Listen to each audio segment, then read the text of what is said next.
Hello, and welcome to another edition of ABI Podcast. I'm Professor Drew Dawson of the University of Miami School of Law and the Robert M. Zeman Resident Scholar for the spring of 2017.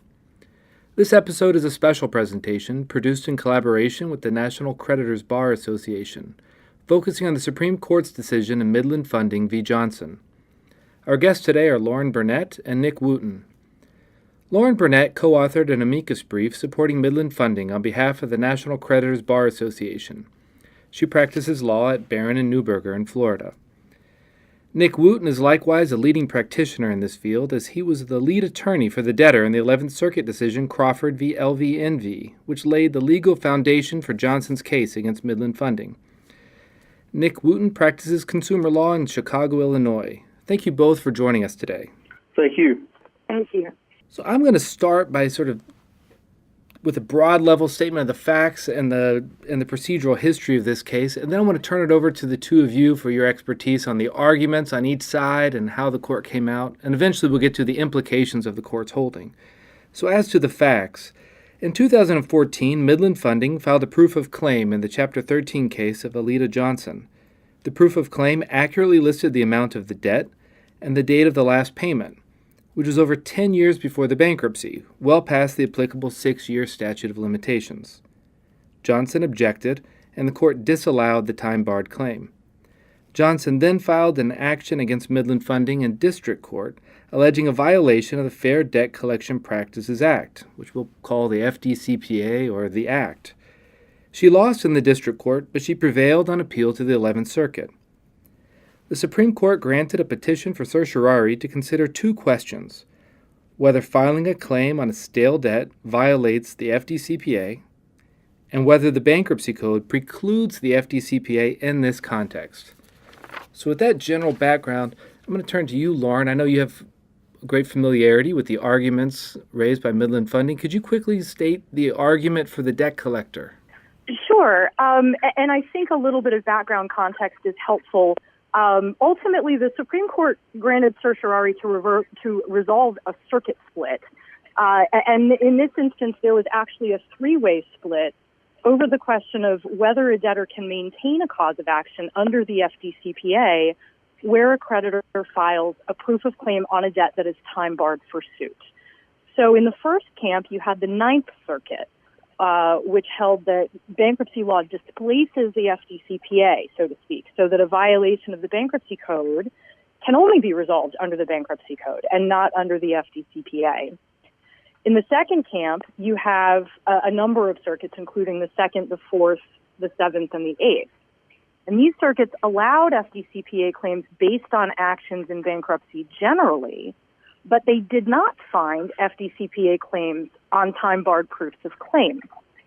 And then in the third camp, you have the 11th Circuit, which started with the Crawford case, which held that filing a proof of claim on a debt that is time-barred for suit is essentially tantamount to filing a time-barred lawsuit and is a violation of the FDCPA. So the Supreme Court was tasked with looking at two questions, and the first was whether filing an accurate proof of claim for a stale debt violated the FDCPA. The second was whether the Bankruptcy Code precluded application of the FDCPA to the filing of an accurate proof of claim for a stale debt. And what Midland Funding argued here was multifaceted. First, a claim, as defined by the Bankruptcy Code, includes debts that are time-barred for suit. There's nothing in the language of the code that renders claims only if they are enforceable. Midland also argued that the Bankruptcy Code contains a multitude of protections for the debtor so that it wasn't an accurate comparison to draw between the filing of a proof of claim and the filing of a lawsuit. And examples that were offered to the court that were adopted by the majority opinion were things such as the appointment of a Chapter 13 trustee who has a fiduciary obligation to review and object to inappropriate proofs of claim, the fact that debtors themselves may object to proofs of claim, as can their counsel, and the procedure set forth in the Bankruptcy Code to enable the court to afford more protections to a Chapter 13 debtor than are available to a traditional consumer in the civil litigation context. And finally, Midland argued that any objections to proofs of claim on the basis that they are untimely is a matter addressed by the bankruptcy code rather than by the FDCPA. And so the court should apply the code only and not the FDCPA in resolving these issues. Great. Thank you for that summary. And now I'd like to turn to you, Nick, if you could sort of do the same thing, but from the debtor's point of view. Well, thank you, Professor. And most of the people who know me, which probably aren't that many of your crowd, because I do a lot of consumer work, they understand that I was sort of the author of the Crawford opinion and the theory. And, I sort of parted ways with the Consumer Counsel in this case on a couple of points. From my perspective, there were a couple of issues that came up in the arguments that I thought really were red herring type arguments that I think ultimately the Supreme Court saw them for that particular point. Obviously, it's with deep regret that I opposed cert in Crawford. Obviously, I would have preferred to have argued this issue myself and probably should have pushed for it to be heard when Crawford was decided. Because I think the problem from my perspective as a consumer lawyer is that the focus was lost in Johnson on what the real point of the litigation was. From my perspective, you had professional debt collectors doing something in bankruptcy court that they could do in no other court in America, which is seek payment on a time-barred debt. Every court who has ruled on that issue has found against the industry. And I thought that it was just a crying shame that, people who were at their most financially vulnerable in bankruptcy were being exploited by this process where claims that were, for instance, in Crawford, that claim was 13 years old since the last payment. But we were seeing claims 10, 15, 20 years old. And I'm not talking about one or two. On average, in the Middle District of Alabama, where I was practicing at the time, we would see 5 to 10 of these claims per Chapter 13 filing. And when I described it as a deluge to the 11th Circuit, I was not exaggerating. It was uncommon not to see at least 5 of these types of claims or more in any consumer filing. And so my focus was on debt collector conduct, and I think here we got into Johnson's argument became more about this issue of whether a claim is a claim if it's unenforceable. That was one point that I thought was a big point of emphasis for the consumer. And then also another point that I thought probably strayed from the conduct of the defendants or the debt collectors versus the issue in play was this discussion about, whether or not we were addressing true procedural protections for consumers in the bankruptcy versus whether or not debt collectors were simply acting against what was known to be the law at that time. Well, that's great. Now we've sort of got the facts of this case laid out, its procedural history, the arguments on each side. Well, on May 17, as we know, right, the court issued its ruling in this case. And Lauren, I'd like to turn to you. If you could both tell us the holding of the case. Justice Breyer authored this opinion, and what was the holding? Sure.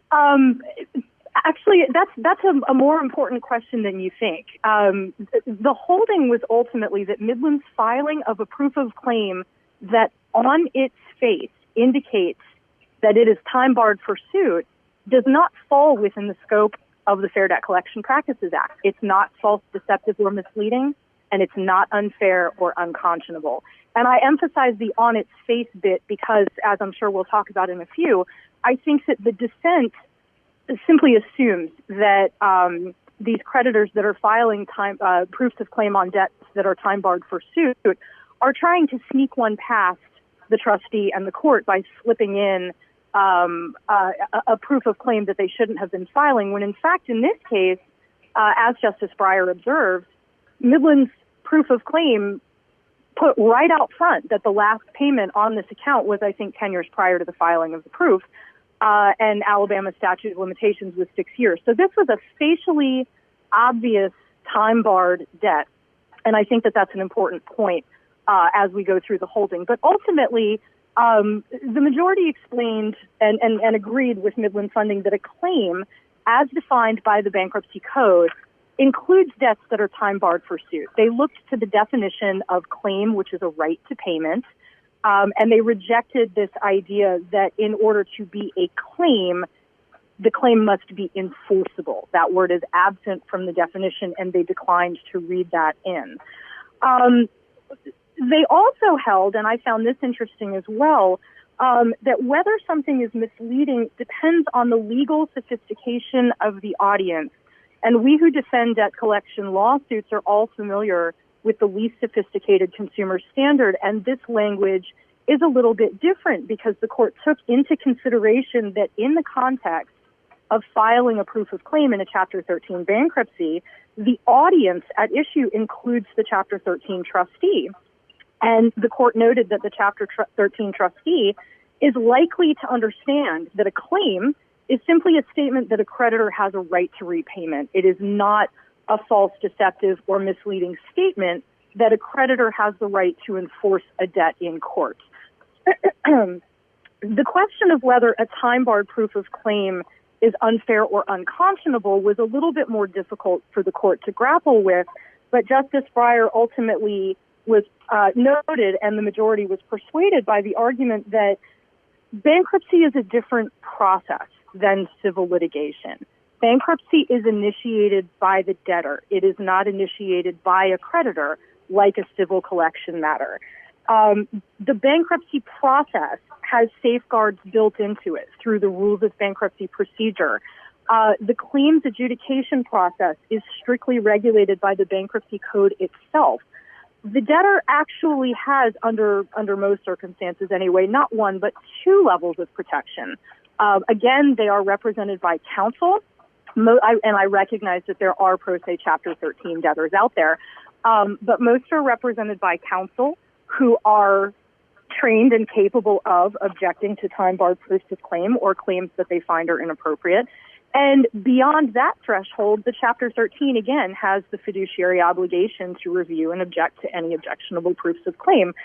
And that trustee would know to assert a statute of limitations defense. And the court included an important discussion, I think, of the fact that statute of limitations is an affirmative defense to be asserted by an individual in the position of the defendant and not something to be preemptively addressed at the time a claim is filed. And so ultimately the court sided with the majority of Midland's arguments, but declined to reach the question of whether or not the bankruptcy code preempts or precludes the FDCPA. So that question remains unanswered. Great. And I'm going to turn to you, Nick, in just a minute to get your take on this, but I want to make sure we clarify. And I think your last point, Lauren, is one worth highlighting. You know, the court says that the conduct here does not fall within the scope of any of the 5 relevant words of the Fair Debt Collection Practices Act. It's not false, deceptive, misleading, unconscionable, or unfair. But it doesn't go so far as to say that the conduct falls outside the scope of the FDCPA broadly. That is to say that the FDCPA still does apply in bankruptcy cases. Well, yes and no. Okay. Sure. So you're absolutely right. The court held that this specific conduct is not false, deceptive, misleading, unfair, or unconscionable. But I think we need to look at 2 points here. And the first is the conduct at issue. And again, this opinion addresses accurate proofs of claim that are nonetheless no longer ripe for suit. So in other words, everything about the proof of claim was accurate. So this opinion is not going to help proofs of claim that contain inaccuracies. And I, as a defense attorney, would argue that those have to be material inaccuracies in order to be actionable under the FDCPA, but that's another discussion for another day. So we start with the premise that the proof of claim itself was accurate, as it was in this case. Then what the court holds is that this specific conduct at issue does not run afoul of sections E or F of the FDCPA, but the court really doesn't resolve what I think is one of the questions that started this whole process, which is whether the FDCPA applies or does not apply to disputes that arise in bankruptcy. I think that that circuit split remains unresolved, and I also think that that question wasn't necessarily placed squarely in front of the court, even though the second question that they reviewed concerned preclusion, but it only did so in the context of proof of claim. So you are correct in that in those circuits where debtors can raise claims under the FDCPA arising from the bankruptcy context, that remains unchanged by this holding. Great. Thank you for that. And we'll come back to what are the consequences of this open-ended ruling in just a little bit. But first, I want to give Nick a chance to point out any flaws that he might note in Justice Breyer's opinion. Well, obviously, I fall in line with the dissent in this case. I thought Justice Sotomayor did an excellent job of explaining why this conduct is problematic in the real world. As a trial lawyer, I often hear people talk about sort of the idea that appellate courts are sometimes detached from the reality of day-to-day practice, and I think this opinion manifests that pretty strongly because it really does not take into account the tremendous stress that's placed on the system, including trustees, by this problem. And in my experience, no one who was not part of the debt collection industry, there was no one out there who didn't see this issue as a problem. And when Crawford was decided, I spoke to my trustees in the Middle District of Alabama about what it would take for the trustee to review each claim. And what I was told was that the staffing requirements for them to go in and review each claim would make Chapter 13 cost prohibitive. It will require them to increase staff 4 to 10-fold, depending on the level of filings, to be able to put on lawyers and staff to do nothing but review claims. And so they left it to debtors' attorneys, who oftentimes address these issues by the development of what we call a pot plan, which is basically just to pay an amount into the bankruptcy court and ignore the claims. And so you basically had a feeding frenzy where these claims weren't being objected to because it was time-consuming and costly for debtors' attorneys, who only get paid for confirming the plan and the consumer actually making payments. They don't get paid for objecting to claims. And so they were just simply letting them in, and then the automatic, approval process of the code was kicking in, and these claims were getting paid. And so, the real people who are being cheated worse than anyone are the creditors who had non-time barred claims, who were having to share a limited fund with, people who were filing time barred claims. And it was creating a burden. And there was also this argument that cases that didn't complete and get a discharge might possibly be reviving the statute of limitations on these stale debts by paying some small amount towards them in the bankruptcy. So there were a number of issues there that are just not recognized in the majority opinion.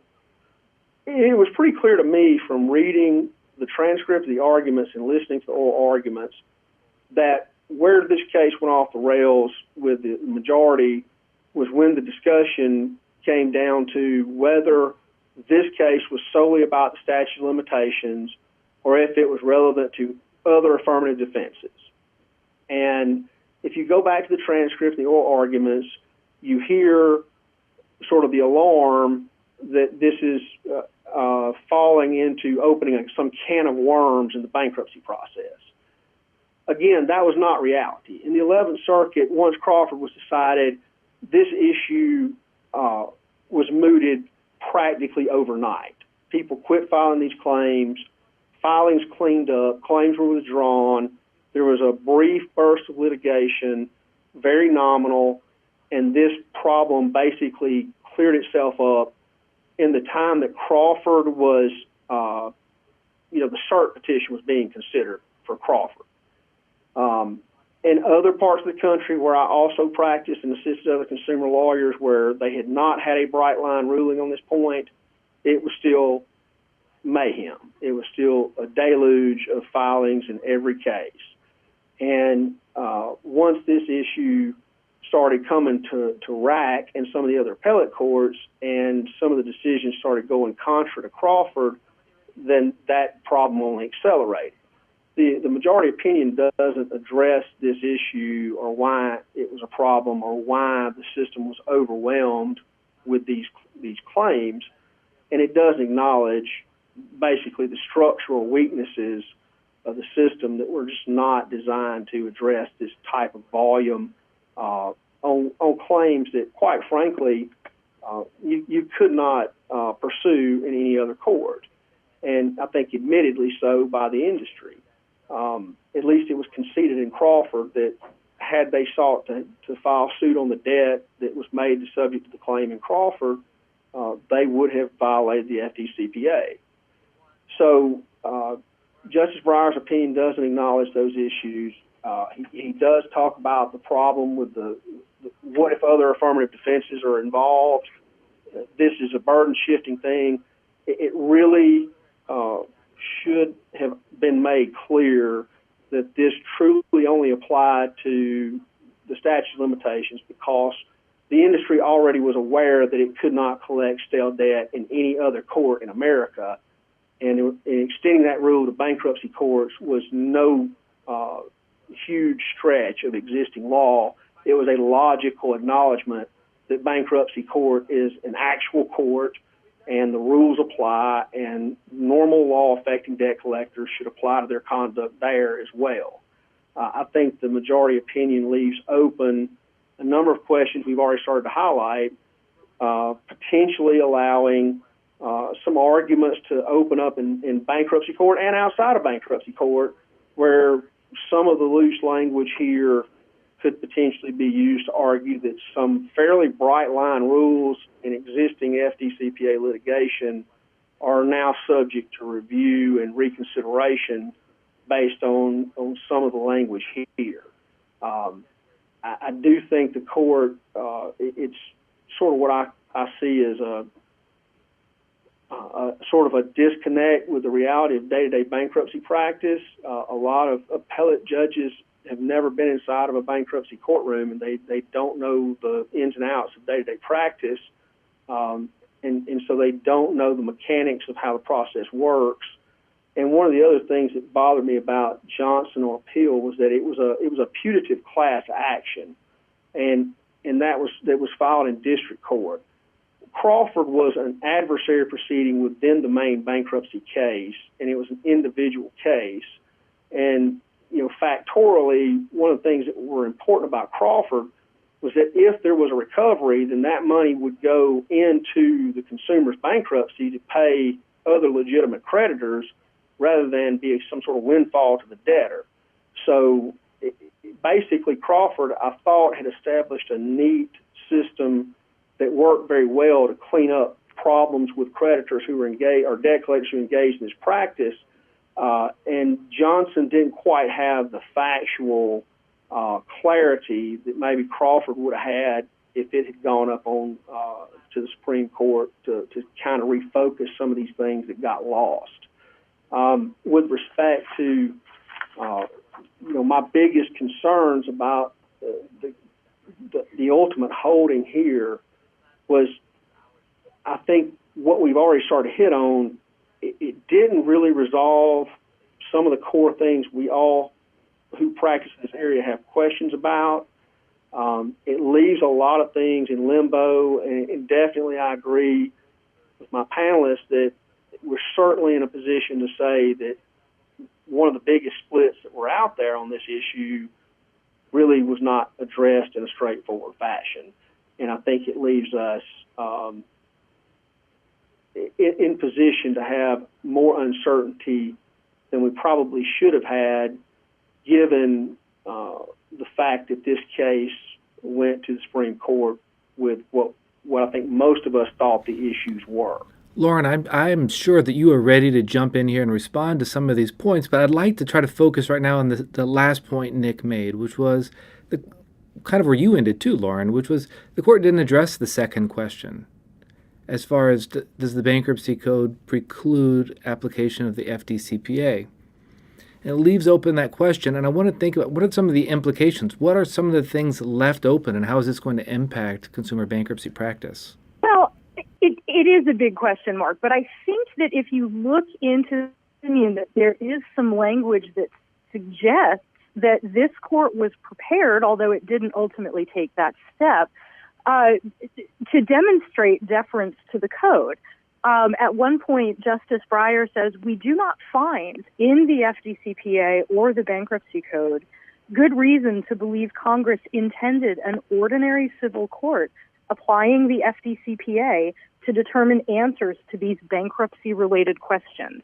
And throughout the opinion, again, as I said earlier, I think that the majority was cognizant of the numerous protections that are available to debtors only in the bankruptcy context that are not available to debtors in the civil litigation context, and the importance of those safeguards in the claim adjudication process. And so I think that while ultimately that second question wasn't squarely answered yes or no, the majority opinion gives us a roadmap of the majority's thoughts and tells us how the court may interpret that question at a later date. I have no doubt that this opinion is going to generate additional litigation over these unanswered questions, but I think the ultimate determination may hinge on whether the court expands upon some of the language that they used with respect to the bankruptcy code's application to bankruptcy matters.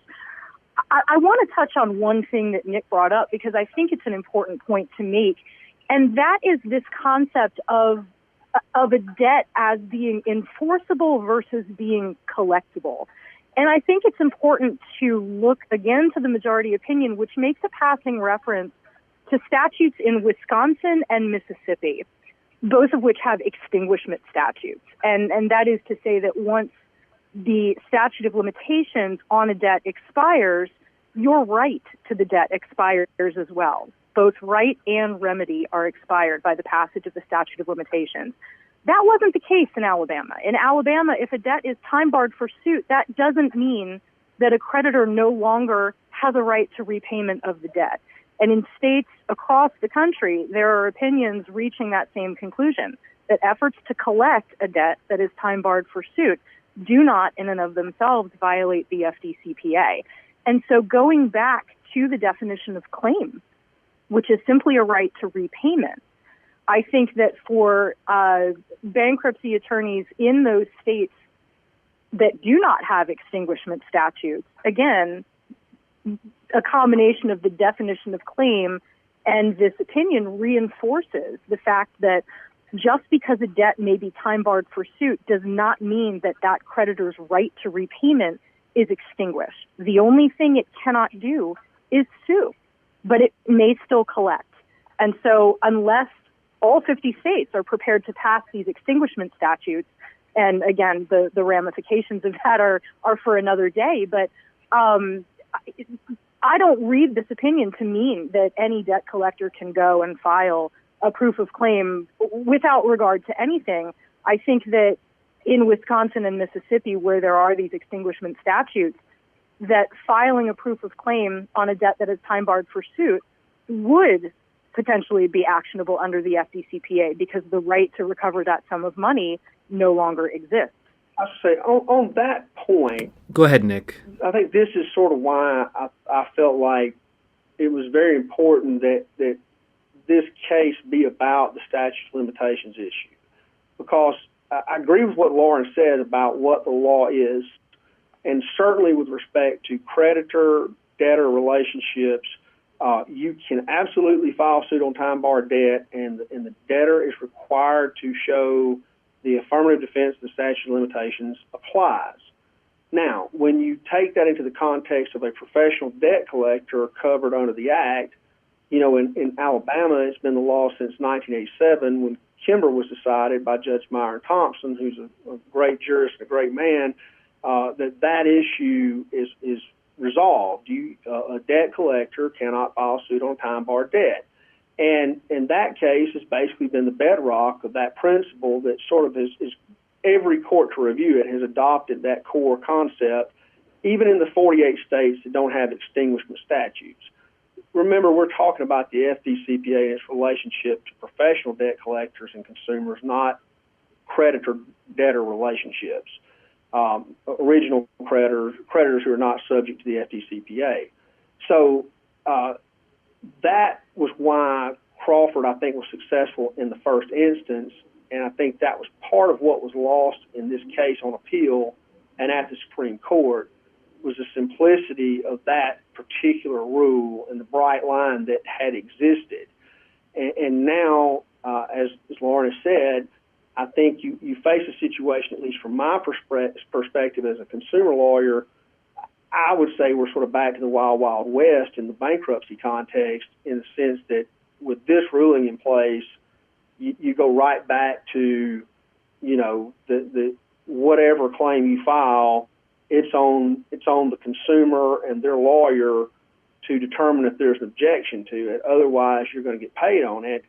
And I suspect that the companies who have profited from that business model, I know it. I already saw it from the files that we monitored for bankruptcy lawyers back in Alabama. I took a gander at a couple of those before we did the seminar, and there was already claims flying back in on debt that was facially time-barred since Johnson was announced.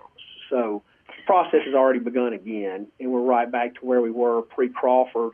And I do think, based on the holding in Johnson, that debt collectors are well within their rights to do so. And I do think it's a sort of a bitter defeat for consumers because it is rare to have such unity and support on a consumer position at the Supreme Court and then lose in this manner. Go ahead, Lauren. I have to clarify just one thing that Nick brought up about Kimber, which is that Kimber holds that filing a lawsuit on a known time-barred debt violates the FDCPA. That's a really important point. I don't think that the Johnson decision is going to open floodgates for the filing of known time-barred lawsuits in the civil context because Kimber doesn't draw a bright line holding that a time-barred debt generates an FDCPA lawsuit. It is only if the attorney or debt collector knows or should know that the lawsuit is time-barred and it's filed anyway that there is room for an FDCPA violation. So I don't see it as in as stark terms as Nick does, but we'll certainly see what happens as this opinion is digested and applied to cases. Well, we're nearing the end of our session here, but before we close, I want to ask you each if you have any concluding remarks you'd like to make. Yeah, I mean, guys, from my perspective, I mean, it really, I honestly, when I listened to the transcript and listened to the audio and read the transcript, I was a little nauseated about the questions about does it apply to every defense? Does it only apply to the statute of limitations? Aren't some other lawyers going to try to expand this? I really think the case went off the rails right there, and I told everybody that I was close to at that moment that I didn't feel good about this because, for me, that was the place in the 11th Circuit where I jumped up and down and screamed that this was purely only about the statute of limitations. It's about taking this bright line that exists everywhere else and applying it in this bankruptcy context to alleviate what is a systemic problem. And I think I described it as a blowhole in the coverage of the FDCPA to debt collector conduct. And, it was well received because I think it was logical and it was narrow and it made sense. You shouldn't be able to do something in the bankruptcy courts you can't do anywhere else if you're a debt collector. Between that not being emphasized in front of Justice Breyer and then Chief Justice Roberts had some follow-ups that were more pointed on that issue that I didn't think were handled well either. And then you couple that with this sort of red herring argument about enforceable or unenforceable. I totally agree with Lauren. I see there is no issue in a debtor-creditor relationship with a creditor requesting payment on a time-barred debt. The only reason that it's a problem in our consumer law context is because the case law is developed saying that professional debt collectors are not supposed to collect time-barred debt. And I realize that that's a simplistic, not very technical, articulation of that point, but it is fairly well accepted nationally that in litigation it's improper to file suit on time-barred debt. And so we end up with a point where the systemic problem that troubled a lot of bankruptcy judges and courts and trustees and consumer lawyers and consumers, we sort of roll the roll the clock back to that point. And for me, it's frustrating. It's a little bit tough to swallow that it got off track on something that really I never thought that the enforceable unenforceable argument was a great argument, and I certainly didn't want to have an argument made that you could potentially expand it into complex affirmative defenses like for instance, collateral estoppel or res judicata. I mean, plenty of lawyers can't even tell you what those concepts are, much less could you litigate those as an affirmative defense and make it an FDCPA claim. So that for me, I guess, was the biggest frustration in how we got to where we are.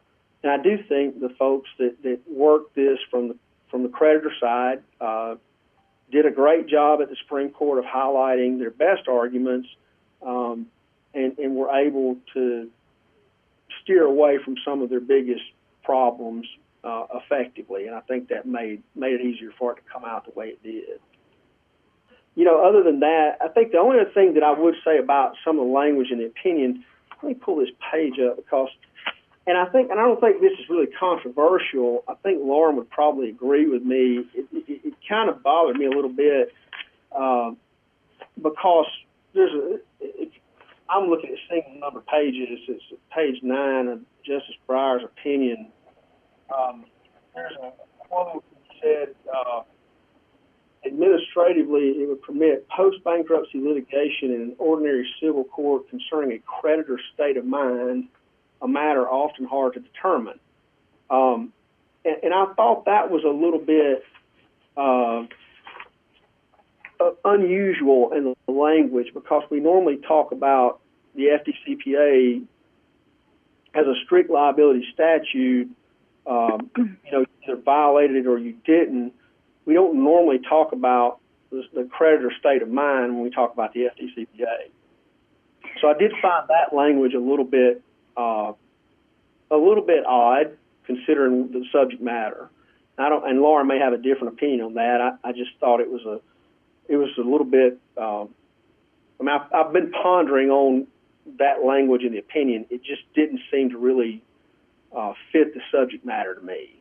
I do actually have a response, because I think that it raises another important point, which wasn't at issue in this case, but again is something that a lot of litigators on both sides of the Z and a lot of courts simply assume, which is that the FDCPA is a strict liability statute.